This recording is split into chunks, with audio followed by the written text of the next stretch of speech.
The previous doctrine of the ideality of myth is especially sharply manifested in the understanding of mythology as a primitive science. Most of the scientists, led by Kant, Spencer, even Taylor, think about the myth precisely in this way, and this fundamentally distorts the whole true nature of mythology. The scientific attitude towards myth as one of the types of abstract relations, assumes an isolated intellectual function. We must observe and remember a lot, analyze and synthesize very much, and very carefully separate the essential from the non-essential in order to finally obtain at least some elementary scientific generalization. Science in this sense is extremely troublesome and full of vanity. In the chaos and confusion of empirically tangled, flowing things one must grasp an ideal numerical, mathematical regularity, which, although controlling this chaos, is itself not chaos, but an ideal, logical conformation and order. Otherwise the first touch of empirical chaos would have been equivalent with the creation of the science of mathematical natural science. And now, despite the abstract logic of science, almost everyone is naively convinced that mythology and primitive science are one and the same thing. How to deal with these chronic prejudices? Myth is always extremely practical, more than needed, always emotional, affective, vital. And yet they think that this is the beginning of science. Nobody will argue that mythology, this or that, Indian, Egyptian, Greek, is a science in general, that is modern science, if you have in mind all the complexity of its calculations, tools and equipment. But if development of mythology is not a development of science, then how can a developed or undeveloped mythology be an undeveloped science? If two organisms are completely dissimilar in their developed and complete form, then how can their embryos not be fundamentally different? From the fact that we take a scientific need here in small form, it does not at all follow that it is no longer a scientific necessity. Primitive science, no matter how primitive it may be, is still somehow a science, otherwise it would not enter the general context of the history of science at all, and therefore it could not be considered a primitive science. Either primitive science is science, then in no case is it mythology, or primitive science is mythology, then, not being a science at all, how can it be a primitive science? In primitive science, despite all its primitive nature, there is a certain amount of well-defined aspirations of consciousness that actively do not want to be mythology, which substantially and fundamentally supplement mythology and do not meet the real needs of the latter. Myth is full of emotions and real-life experiences. It, for example, personifies, deifies, honors or hates, gets angry. Could there be science like that? Primitive science, of course, is also emotional, naive, spontaneous and, in this sense, completely mythological. But this just shows that if mythology belonged to its essence, then science would not receive any independent historical development and its history would be a history of mythology. Hence, in primitive science, mythology is not a substance, but as an accident, and this mythology characterizes only its state at the moment, and not science itself. The mythical consciousness is completely direct and naive. It is generally understandable that scientific consciousness must have a deducible, logical character. It is not direct, it is difficult to digest, requires long training and abstract skills. Myth is always synthetically vital and consists of living personalities whose fate is illuminated emotionally and intimately sensitively. Science always turns life into a formula, giving instead of living personalities their abstract schemes and formulas, and realism, and the objectivism of science is not in the colorful picturing of life, but in the correctness of the correspondence between the abstract law and the formula with the empirical and consistency of phenomena, beyond any picturesqueness, or emotionality. The latter properties would forever turn science into a miserable and uninteresting pendant of mythology. Therefore, it must be considered that already at the primitive stage of its development, science has nothing in common with mythology, although, because of the historical situation, exists both as a mythologically colored science and also as scientifically conscious or at least primitively scientifically interpreted mythology. Like the presence of a white man does not prove anything on the topic that man and whiteness are one and the same, and how, On the contrary, it proves precisely that man, as such, has nothing to do with whiteness, as such, for otherwise the white man would be a tautology, so that between mythology and primitive science there is an accidental, but not substantial identity. In this regard, I categorically protest against the second pseudo-scientific prejudice, which forces us to assert that mythology precedes science, that science emerges from myth, that some historical epochs, especially modern ones, have absolutely no mythical consciousness and that science conquers myth. First of all, what does it mean that mythology precedes science? If this means that the myth is easier to perceive, that it is more naive and more direct than science, then there is absolutely no arguing about it. It is also difficult to argue that mythology gives for science the original material on which it will later produce its abstractions and from which it must derive its laws. But if the statement has the sense that first there is mythology, and then science, then it requires complete rejection and criticism. Secondly, if we take real science, that is, science, which is actually created by living people in a certain historical epoch, then such a science is decisively always not only accompanied by mythology, but also really feeds on it, drawing its initial intuitions from it. Descartes is the founder of the new European rationalism and mechanicism, and, consequently, of positivism. Not the pitiful salon chatter of the materialists of the 18th century, but Descartes, of course, is the true founder of philosophical positivism. And it turns out that this positivism has its own definite mythology. Descartes begins his philosophy with universal doubt. Even with respect to God, he doubts whether he is also a deceiver. And where does he find support for his philosophy, his already undoubted foundation? He finds it in the I, in the subject, in the thinking, in the consciousness, in the ego, in the cogito. Why is this so? Why are things less real?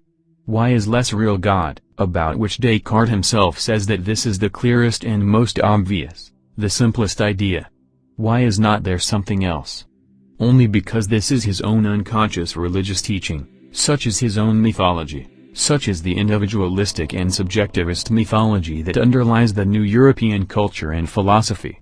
Descartes is a mythologist, despite all his rationalism, mechanicism and positivism.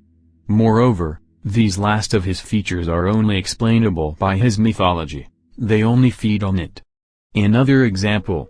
Kant perfectly correctly teaches that in order to cognize spatial things, one has to approach them already in the possession of representations of space.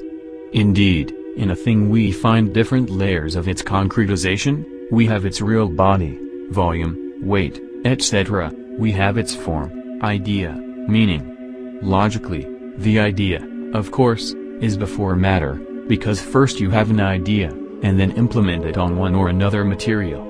Meaning precedes the phenomenon. From this absolutely primitive and absolutely correct postulate Plato and Hegel concluded that the meaning, the concept, are objective, that in the objective world order, the logically different moments of the idea and things are woven into an inseparable real connection. What now Kant concludes out of this? Kant from this deduces his doctrine of the subjectivity of all cognitive forms, space, time, categories. His arguments empowered him only to ascertain the logical precedence of forms and meanings in relation to current things. In fact, any formality, design, every comprehension and meaning for him are necessarily subjective. Therefore, it turned out that which could not have been proved, and that was its original religious teaching and mythology. Rationalist subjectivistic and separate individualistic mythology celebrates in Kant's philosophy, perhaps, its maximum victory.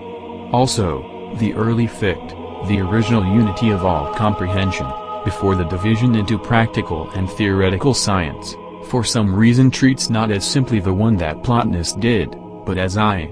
Here too is a mythology that is not proved by anything, is not provable, and which doesn't need to be proved. And then there is nothing to be surprised at. So it always happens that the provable and the concludable is based on the unprovable and self-evident, and mythology only then is mythology if it is not proved, if it cannot and doesn't need to be proved. So, under these philosophical constructions, which in the new philosophy were called upon to realize the scientific experience, there is a very definite mythology. No less mythological is science, not only primitive, but also modern and every. Newton's mechanics is built on the hypothesis of a homogeneous and infinite space. The world has no boundaries, that is, it has no form. For me it means that it is formless. The world is an absolutely homogeneous space. For me it means that it is absolutely flat, inexpressive, and non-morphological. With incredible boredom radiates such a world. Add to this the absolute darkness and inhuman cold of interplanetary spaces. What is this but a black hole, not even a grave, or even a bath with spiders, because both are more interesting and warmer, and still speak about something human. Clearly, this is not a conclusion of science, but a mythology, which science took as a religious teaching and dogma. Not only schoolboys, but all respectable scientists do not notice that the world of their physics and astronomy is quite boring, sometimes disgusting, sometimes just an insane haze. The same hole that you can also love and honor, hole praying, they say, are still there in remote Siberia. And I, for my sins, cannot understand in any way, how can the earth move? I read the textbooks. Once I wanted to be an astronomer myself, even married an astronomer. But I still cannot convince myself that the earth is moving and that there is no sky. Some kind of pendulums and deviations of something somewhere, some parallaxes. Unconvincing. It's just somehow fluid.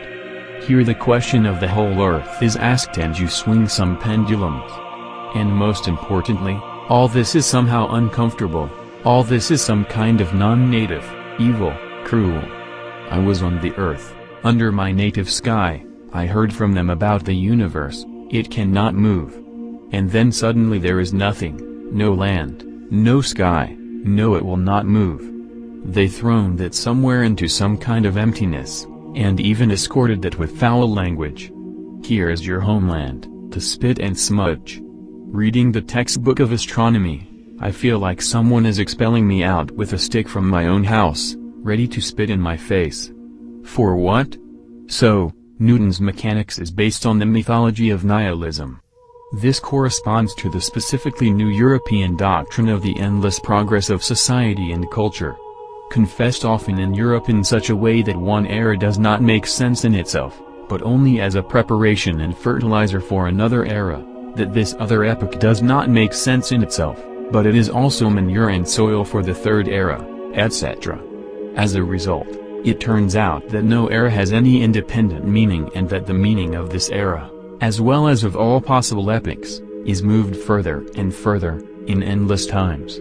It is clear that such nonsense should be called the mythology of social nihilism, no matter with what scientific arguments they surrounded it. It is also necessary to include here also the doctrine of the universal social equation, which also bears all the signs of mythological social nihilism.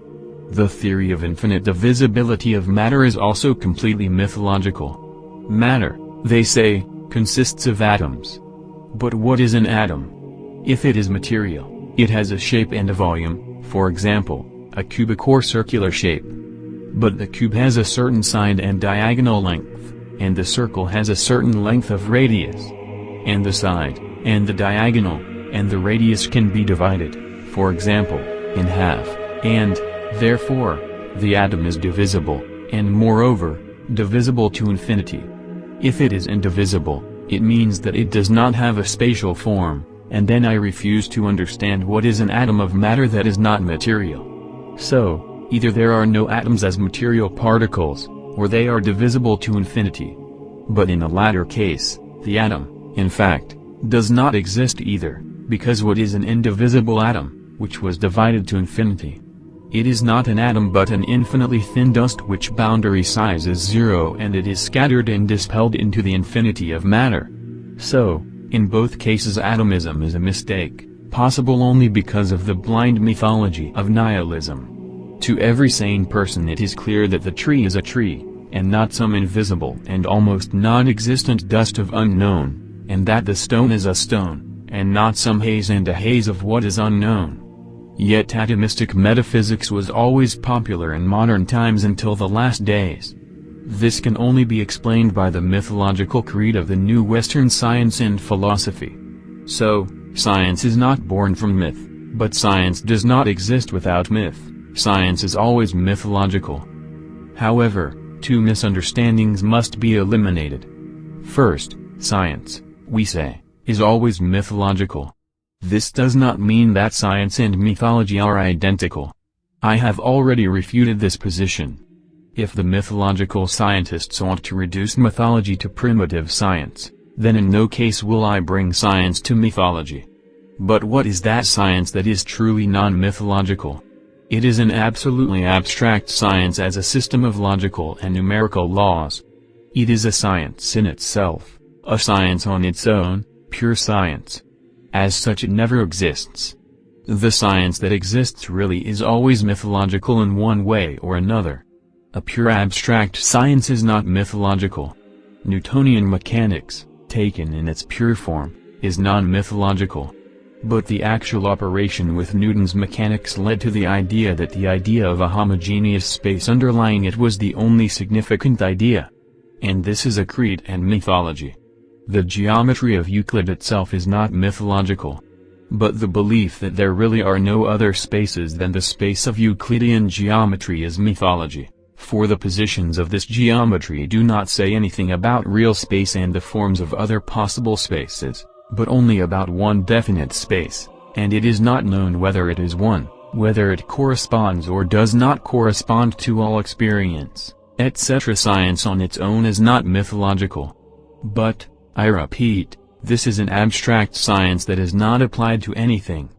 As soon as we started talking about real science, that is, about something that is characteristic of this or that particular historical epoch, then we are dealing with the application of pure, abstract science, and here we can act in one way or another. And here, we are governed solely by mythology. So, every real science is mythological, but science in itself has nothing to do with mythology. Secondly, I can be objected to, how can science be mythological and how modern science can be based on mythology, when the goal and dream of any science was almost always the overthrow of mythology? To this I must answer so. When science destroys the myth, it means only that one mythology is struggling with another mythology. Previously believed in werewolves. Note. Human with the ability to shapeshift into a wolf? End of note. Or rather, had the experience of werewolves. Science came and destroyed this belief in werewolves. But how did it destroy it? It destroyed it with the help of a mechanistic worldview and the doctrine of a homogeneous space. Indeed, our physics and mechanics do not have such categories that could explain the werewolves. Our physics and mechanics operate with another world, and this is the world of a homogeneous space in which there are mechanisms mechanically moving. Having put such a mechanism in place of turnover, under quotation marks, science celebrated its triumph over werewolves. But now a new, or rather very old, ancient doctrine of space is resurrecting. It turned out to be possible to think how the same body, changing its place and motion, also changes its form, and how, under the condition of motion with the speed of light, the volume of such a body turns out to be zero, according to well-known Lorenz's formula relating speed and volume. In other words, Newton's mechanics did not want to talk about werewolves and wanted to kill them, which is why it invented such formulas in which it does not fit. By themselves, abstractly speaking, these formulas are flawless, and in them there is no mythology. But scientists do not use only the one that is contained in these formulas. They use them so that there is absolutely no place for other forms of space and corresponding mathematical formulas. This is the mythology of European natural science, in the confession of one favorite space, and from this it always seemed to her that it disproved werewolves. The principle of relativity, when speaking of inhomogeneous spaces and the construction of formulas relative to the transition from one space to another, again makes werewolves and, in general, a miracle thinkable, and only the ignorance in the subject and ignorance in science in general can refuse to accept mathematical side of this theory as scientific. So, The mechanics and physics of the New Europe struggled with the old mythology, but only by means of its own mythology. Science has not refuted the myth, but simply just a new myth crushed the old mythology, and nothing more. Pure science has nothing to do with it. It is applicable to any mythology, of course, as a more or less particular principle. If science really disproved the myths associated with werewolves, then a completely scientific theory of relativity would be impossible. And now we see how scientific passions are by no means flaring around the theory of relativity. This is an age-old dispute of two mythologies. And it was not by chance that at the last Congress of Physicists in Moscow they came to the conclusion that the choice between Einstein and Newton was a matter of faith, and not of scientific knowledge in itself. One wants to spray the universe into a cold and black monster, into an immense and immeasurable nothing. Others want to assemble the universe into a finite and expressive face with morphological folds and lines, with lively and clever energies, although most often neither of them understand or are not consciousness of their intimate intuitions, which make them think so, and not otherwise. So, science as such cannot destroy the myth from any side. It only realizes it and removes from it a certain rationale, for example, logical or numerical, plan. Having sketched these brief thoughts about the relation of mythology and science, we now see their entire opposite. The scientific functions of the spirit are too abstract to lie at the base of mythology. For the mythical consciousness, there is absolutely no scientific experience. It cannot be persuaded of anything. On the islands of Nicobar, there is a disease from the winds, against which the natives perform the ritual of Tanangla. Each year this disease occurs, and each time this rite is performed.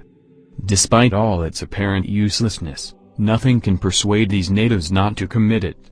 If there existed at least a minimal scientific consciousness and a scientific experience, they would soon understand the futility of this rite. But it is clear that their mythology has no scientific meaning and in no way is science for them. Therefore, it is scientifically irrefutable. In addition to scientific meaning, this mythical magical act can have many other meanings that Loewe did not dream of, citing this act as an example of the meaninglessness of mythology. For example, this rite may even not have any utilitarian and medical goals. Perhaps the northeastern monsoon is not considered here as an evil and harmful principle. One can imagine that the natives experience it as an act of just punishment or wise leadership on the part of the deity and that they do not at all want to escape this punishment, but want to accept it with worthy reverence, and, perhaps, this rite has such a value. And how can one know meaning of this rite if he doesn't stand on a ground of actual mythology? Researchers like Levi Brull, for whom mythology is always a terribly bad thing, and science is always a terribly good thing, will never understand anything in rituals like Tanangla. From their point of view, it can only be said that this is a very bad science and helpless children's thinking, a senseless heap of idiotic manipulations. But this means that Levi Brull and his fellow researchers do not understand anything exactly in mythology. Tanangla did not pretend to be scientific. It would be wild and stupid to criticize Beethoven's sonatas for their unscientificness. By writing down a simple fact of Tanangla and giving its scientific interpretation, these scientists not only do not themselves provide a significant disclosure of the myth, but also prevent us from doing this ourselves, for how do I know the true mythical content and meaning of Tanangla, if neither did I saw it, nor did the author disclose this content to me, offering me instead criticism of the rite with its own, conditional for me, scientific point of view? So, the myth is non-scientific and is not based on any scientific experience. They say that the consistency of the phenomena of nature should have been compelled to interpret and explain these phenomena from the very earliest days, and that the myths, therefore, are these attempts to explain the natural pattern. But this is a purely a priori representation, which can be replaced with the same success by the opposite. In fact, does permanence play a role here, and precisely this role? Once the phenomena are constantly and invariably, like the change of day and night or seasons, what is there to be surprised at, and what exactly will make up a scientific and explanatory myth? Mythical consciousness rather, Perhaps, we'll reflect on some rare, unprecedented, spectacular and individual phenomena, and rather gives not their causal explanation, but some expressive and pictorial image. The constancy of the laws of nature, and thus the observation of them, does not mean anything either about the essence or the origin of the myth.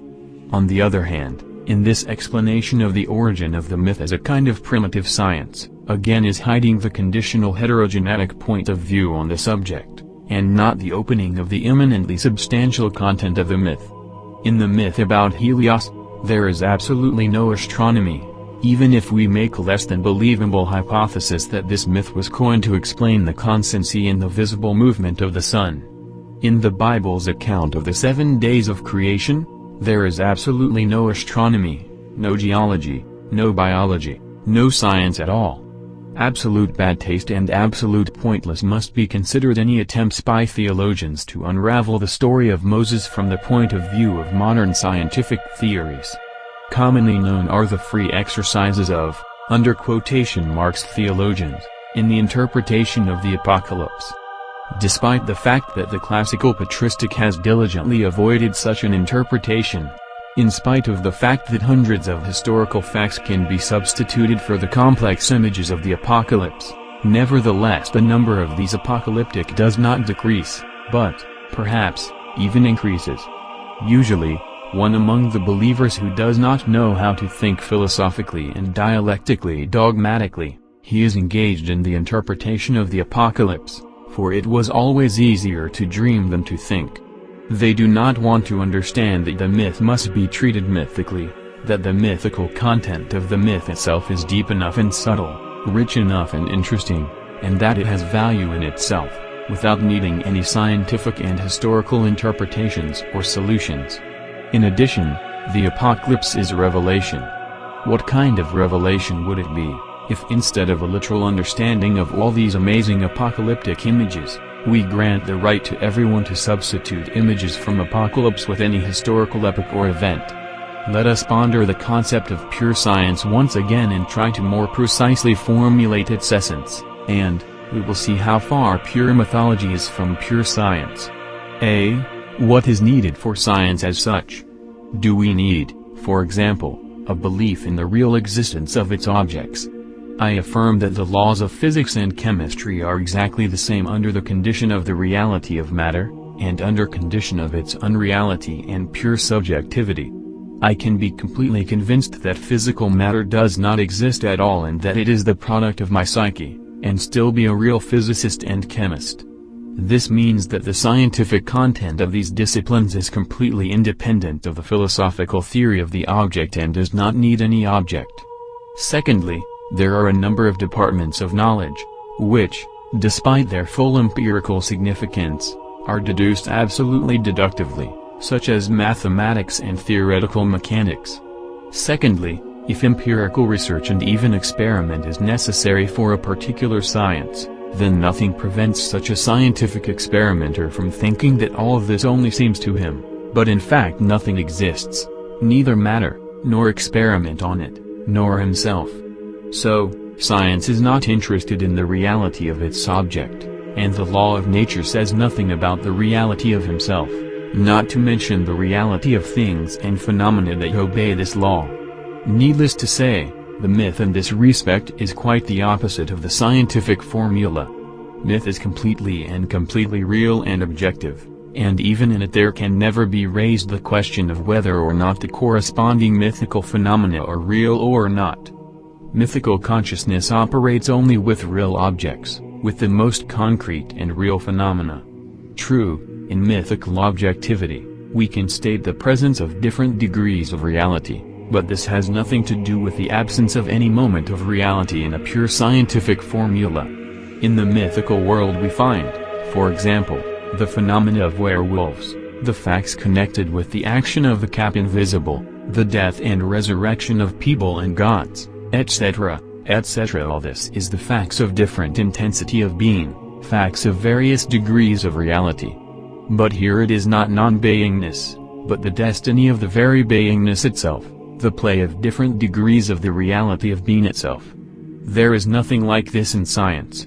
even if it begins to talk about different voltages of space, as, for example, in the modern theory of relativity, then it is not interested in this very voltage, neither the very being itself, but the theory of this being, the formulas and laws of such a heterogeneous space. The myth is the very being itself, reality itself, the very specificity of being. B. Next, is it necessary for science to have a subject of research? We said that the content of any law of nature is something that does not say anything at all about objects. Now we must categorically state that it also does not even say anything about the subject of research. Individuals accustomed to unconscious metaphysics and bad mythology will immediately attack me and repeat the boring truth a million times, from which for a long time I have felt a feeling of slight nausea. How could science have appeared and developed, if there were no objects of research, or very those who conduct the research? From these objections, I'm just nauseated and my head hurts. I will not discuss these questions here. I will only say that in no law of nature I cannot subtract features of his erudite creator. Here is the law of falling of the bodies. Who invented it and brought it out? When, where and how did his author live? What is the character and what is the personality of this author? I do not know anything at all. If I did not recognize this from other sources, then this same law will not tell me anything about it. The law of nature is the law of nature. In its semantic content, there is absolutely no indication of any subjects or objects. 2 times 2 are 4, try to show me the author of this arithmetic position. Myth, and in this respect, of course, is quite the opposite of the scientific formula, or law. Every myth, if it does not point to the author, is always the very subject itself. Myth is always a living and active person. It is objective, and this object is a living person, and a pure scientific position is both extra-objective and extra-subjective. It is just some kind of logical design, a kind of semantic form. And one must be a very narrow and specific metaphysician to think that pure science is material or, on the contrary, subjectively psychic. This, of course, does not mean that, for its actual implementation, it does not need things or does not need creative subjects. But does science need little for its actual implementation? But if we look further into the essence of pure science, we will find that its pure semantic content, strictly speaking, does not need even a comprehensive and complete truth. In order for science to be a science, only a hypothesis is needed and nothing more. The essence of pure science is only to put the hypothesis and replace it with another, more perfect, if there is any basis for that. Of course, we talk all the time about science as such, about pure science, about science as a sum of certain semantic regularities, and not about real science, which, of course, always carries on itself numerous properties that depend on this historical epoch, on persons actually creating it, from the whole actual situation, without which science is only an abstract, timeless and non-spatial construction. Scientist who realistically works and creates is always more complex than his pure abstract scientific positions. And so, the metaphysics of modern times almost always led to the fact that, for example, the concept of matter was hypostatized and projected outward in the form of some real thing.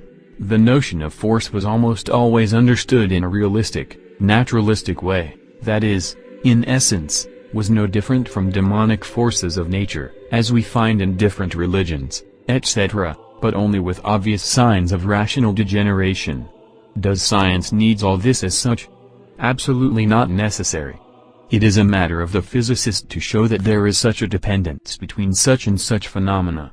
Is there really such a dependence, and even the phenomenon itself, whether or not this dependence will always exist, all the time and forever, whether it is true or not in the absolute sense, nothing of this physicist as a physicist can and should not say. All these endless physicists, chemists, mechanics and astronomers have completely theological ideas about their forces, laws, matter, electrons, gases, liquids, bodies, warmth, electricity, etc. If they were pure physicists, chemists, etc., they would confine themselves to drawing out only the laws themselves and nothing else. and even the most basic and unshakable laws, would be interpreted exclusively as a hypothesis. This would be pure science. Here the neo-Kantianism is infinitely right, destroying the theological prejudices of modern pseudo-scientific problems. But, of course, we must remember that here we are talking only about pure science and that there is never really such a pure science, that this is not an analysis of real historical science, but only its theoretical and semantic bases and structures. From this side, mythological force in modern science from its naive practitioners and from all its experimenters and workers who do not think philosophically, becomes evident, and also the complete dissimilarity of the essence of science from the essence of mythology. The myth is never just a hypothesis, only a simple possibility of truth. Why does the scientist need absolute truth or even absolute being? So I came up with some improvement in the phone, introduced some important corrections to the theory of the motion of the planets, or, finally, as a philologist, traced the history of some term or type of the word, the syntactic forms in a given language. What does it have to do with the absolute being? And the myth always has an emphasis on facts existing exactly as facts. Their being is an absolute being. I derived the law of expansion of gases from heating. For what needs would I consider my law to be an indisputable reality and unchangeable truth? It is only a hypothesis, even if everyone recognized it and it existed for several centuries. Of course, you can believe in its correspondence of true reality. But this, your faith, does not add anything new to the law itself, and therefore it is not necessary for it. The hypotheticalness of science does not prevent it from building bridges, dreadnoughts, or flying airplanes. The truly scientific, purely scientific realism lies in this hypotheticalness and functionalism, in this panmethodism. That is not real science, not the real life and, therefore, not a mythology. Myth is not hypothetical, but factual reality, not a function, but a result, not a thing, not an opportunity, but a reality, and yet vital and specifically felt, working and existing. Another very important explanation, and, we can consider the question of delimiting mythology from science in principle clarified. Namely, the opposite of mythology and science cannot be brought to such an absurdity that mythology does not have exactly any truth, or at least a regularity. To such absurdity brings his doctrine of the myth of Cassirer. According to his teaching, the object of mythical consciousness is the complete and fundamental indistinguishability of the true and ostensible, the total absence of degrees of reliability, where there is no foundation and founded. Further, according to Cassirer, in the myth there is no difference between imagined and real, between essential and non-essential. This is his complete opposite with science. Cassirer is right, if we mean the scientific opposition of true and ostensible, imagined and real, essential and non-essential. In myth there is no scientific opposition of these categories, because myth is an immediate reality, in relation to which no abstract hypotheses are constructed here. But Cassirer profoundly distorts the mythical reality, when he denies in it every possibility of the just indicated oppositions. The myth has its own mythical truth, mythical authenticity. The myth distinguishes or can distinguish between true and ostensible and imagined from the real. But all of this is not happening in scientific, but mythical way. Cassirer was very carried away by his antithesis of mythology and science and brought it to the complete absurd. When Christianity struggled with paganism, wasn't there, in the minds of Christians, really no evaluation of pagan myths? Did the mythical consciousness here not separate myths from others from the point of view of truth?